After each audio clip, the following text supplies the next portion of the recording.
In this video, we're going to go over a couple different exercises to help recover from the CrossFit Open 18.1.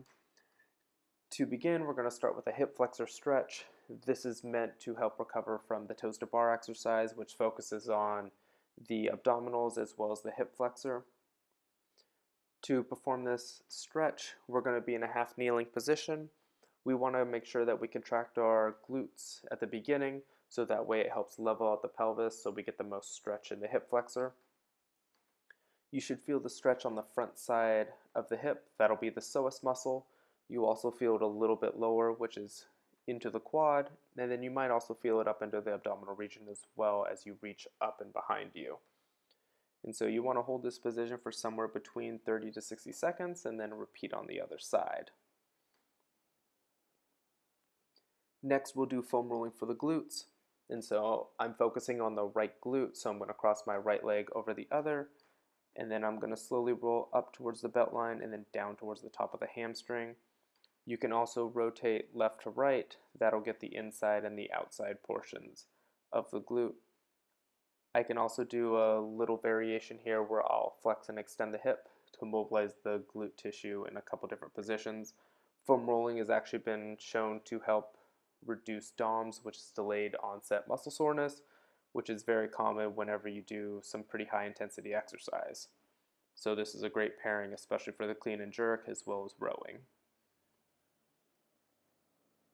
And then next we're going to just do some foam rolling for the quads. I'm using my left leg as support, so only my right leg is on the foam roller. If that's too aggressive, feel free to put both quads on the foam roller and repeat. So you can rotate left to right. That way you get the inside and the outside portions of the quad. And I'm rolling from about just above the kneecap all the way to the front of the hip.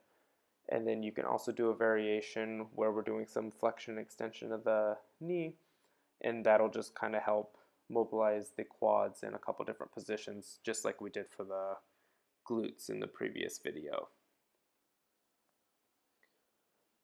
And then we can pair up the foam rolling exercises with a static stretch. That'll actually help reduce some of the stiffness that we feel. So I'm doing the pretzel exercise here, but you can do any quad stretch that you want. I like the pretzel because it's getting the glutes as well as the quads, so we're killing two birds with one stone. To perform this exercise, you will grab your top leg behind the knee and pull it up towards you. That'll get a glute stretch for the top leg, and then you'll also grab your foot on the bottom leg and pull it up towards your glute. That'll get a quad stretch for the bottom. When you're in this position, just breathe and try to relax into the position. Let your shoulder slowly move down towards the ground to get some nice T-spine rotation as well. Again, you'll want to hold this static stretch for somewhere between 60 seconds or 30 to 60 seconds and then repeat on the other side. Next up, we'll just do a very simple T-spine extension on the foam roller. So I'm just going to cross my arms over my chest and lift my hips off of the ground. You'll want to roll somewhere between just below the base of the neck to the bottom of the rib cage. You can also do a variation where your hands are up overhead, since we had a lot of overhead positions in 18.1.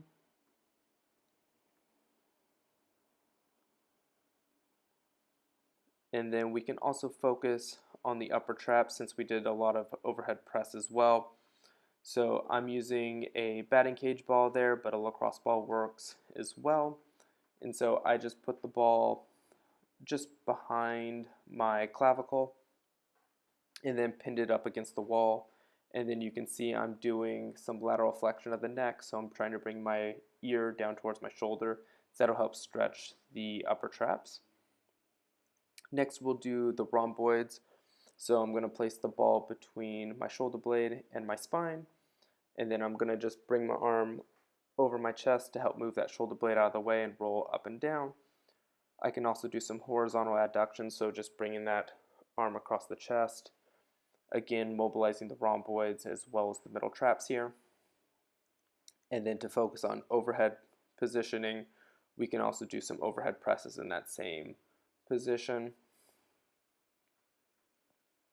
somewhere between 30 and 60 seconds, and then you'll just repeat on the other side again.